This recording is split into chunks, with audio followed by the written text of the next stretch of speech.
And the Marquette City Planning Commission approved an expansion to Blackrocks Brewery at tonight's meeting. Blackrocks will expand its newest balcony addition to the north, filling in the currently vacant space in front of the brewery's original house-style building. In this space, Blackrocks says it plans to add more distillery equipment to increase its beer output.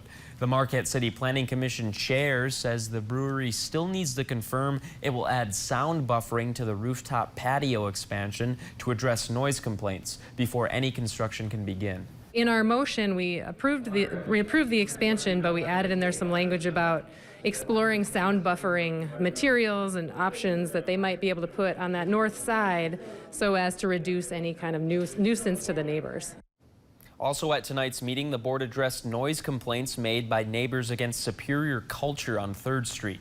Middlefelt says the commission hopes Superior Culture will continue to stop any of their live music by 9 at night.